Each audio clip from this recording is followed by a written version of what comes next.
question 15 of exercise 9.1.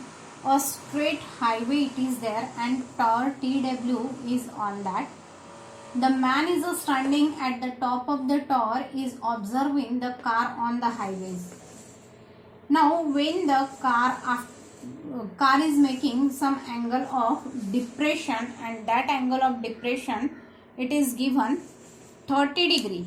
Okay, so this is the eye level of the man who is observing, and this is the line of sight. So this angle is of 30 degree. Okay, now what it is given next it is given after 6 seconds the car is reaching near to the tor. Okay, and then the angle of depression will change, and that is equal to 60 degrees. So this angle will be of 60 degree.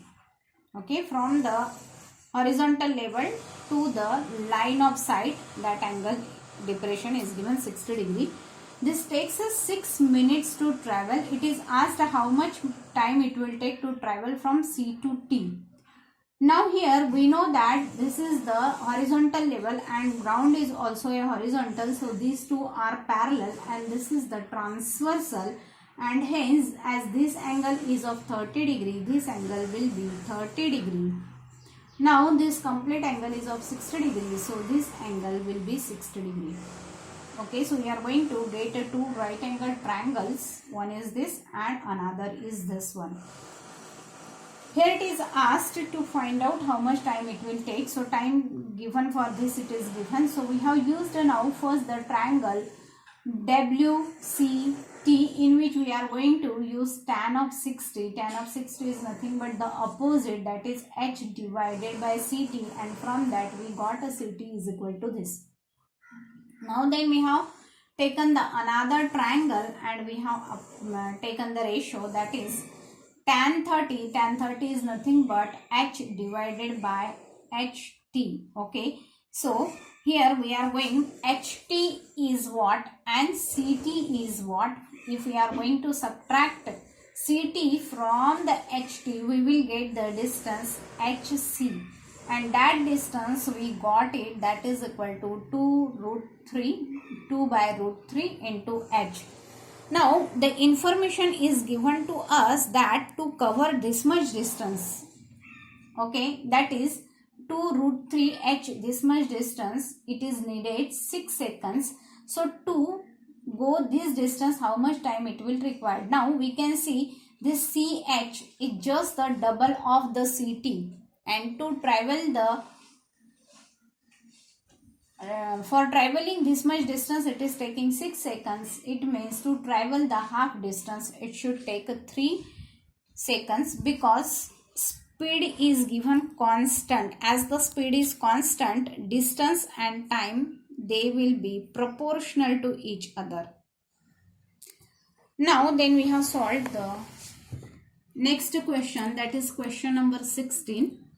In question 16 we can see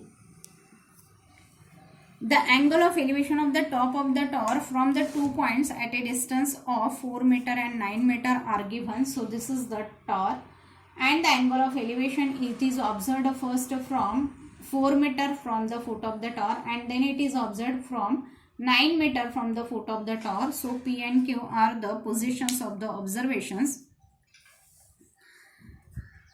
The angle made of elevation, that are the complementary angles. Complementary angles means some of these two angles will be 90 degree. If one of the angle we have considered as the theta, another angle we will take 90 minus theta. Any one you can consider as theta and another one you can consider as 90 minus theta. Now here we want to find out the height of the tor. Okay, so to find out the height of a tor, first we have used this triangle in which we have taken, that is tan of theta, and tan of theta is equal to TW divided by 4, that we will get it here. And then we have considered this triangle in which tan of 90 minus theta we have calculated, and tan of 90 minus theta, that we will get TW divided by 9. But tan of 90 minus theta, it is nothing but the cot. because for complementary function we know that sine change to cos, cos change to sine, tan change to cot. So tan of 90 minus theta is nothing but the cot of theta. And what is cot of theta? 1 by tan theta. So what we are going to get here, tan theta value already we know, TW divided by 4. So that value we are going to put, and hence we will get TW square, that is equal to 36. TW will be is equal to 6 meter, and hence the height of the given tower is equal to 6 meter.